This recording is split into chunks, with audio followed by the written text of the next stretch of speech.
కూకట్పల్లి వివేకానంద నగర్లోని శ్రీ వెంకటేశ్వర స్వామి దేవస్థానంలో ముక్కోటి వైకుంఠ ఏకాదశి సందర్భంగా షేర్లింగంపల్లి ఎమ్మెల్యే అరికపుడి గాంధీ సతీమణి శ్యామలాదేవి మరియు బాలానగర్ డీసీపీ సురేష్ కుమార్ కుటుంబ సభ్యులతో స్వామివారిని దర్శించుకొని ప్రత్యేక పూజలు నిర్వహించారు. భక్తులకు ఆలయ నిర్వాహకులు తులసి మొక్కలను పంపిణీ చేశారు.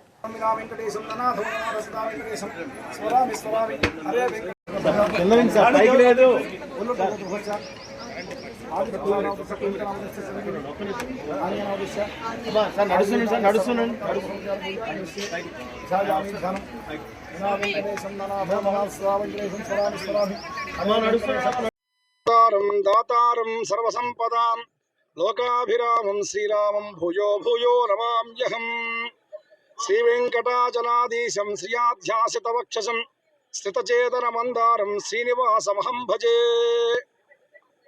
वेंकटाद्रि संस्थानं ब्रह्मांडे नास्ति किंचन वेंकटेश समो देवो न भूतो न भविष्यति। కూకట్పల్లి వివేకానంద కాలనీ శ్రీ వెంకటేశ్వర స్వామి వారి దేవాలయం ఇది. ఉత్తర ద్వార దర్శనం అనంత పద్మనాభ స్వామిని సేవించుకోవడానికి అనేక మంది భక్తులు ఈరోజు ఆలయానికి వచ్చేయడం జరిగింది. 1988వ సంవత్సరం అక్టోబర్ నెలలో వచ్చినటువంటి దసరా పండుగ రోజున ఈ ఆలయానికి శంకుస్థాపన గావించబడి 91వ సంవత్సరం మార్చి నెల 23వ తేదీన ఈ ఆలయాన్ని ప్రతిష్ఠ చేసుకోవడం జరిగింది.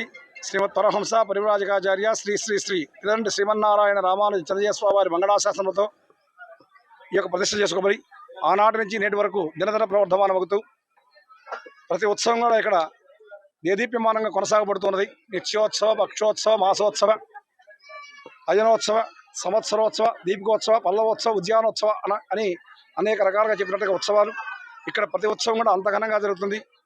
ఇవాళ వైకుంఠ ఏకాదశి ముక్కోటి దేవతలు కూడా పరమాత్మను దర్శనం చేసుకోవడానికి వచ్చినటువంటి రోజు కాబట్టి దీనికి ముక్కోటి ఏకాదశి అనేటువంటి పేరు రావడం జరిగింది.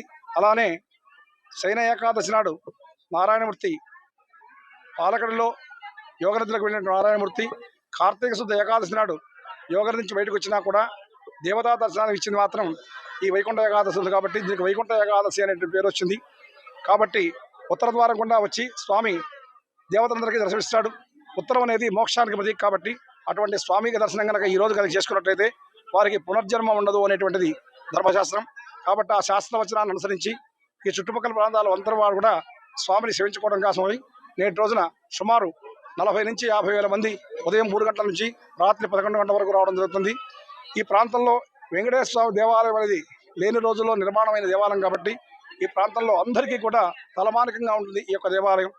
ఈ దేవాలయంకి వచ్చే ప్రతి భక్తుడు కూడా ఆనందోత్సాహాలతో పెడతాడు. ఎందుకంటే వారు అనుకున్న ప్రతి కార్యం కూడా నిర్విఘ్నంగా కొనసాగబడుతుంది.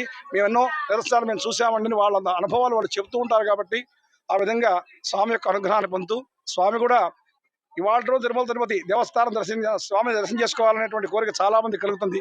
ఆ వైభవాన్ని అంతా కూడా మేము కూడా ఇవాళ స్వామివారి యొక్క అనుగ్రహం వలన వీరందరికీ కూడా పొందడం జరిగింది. ఆ అనుగ్రహాన్ని అనుభూతిని పొందుతూ ప్రతి ఒక్కరు కూడా ఆనందోత్సాహాలతో ఇక్కడి నుంచి వెళ్ళడం జరుగుతుంది. జై శ్రీమన్నారాయణ.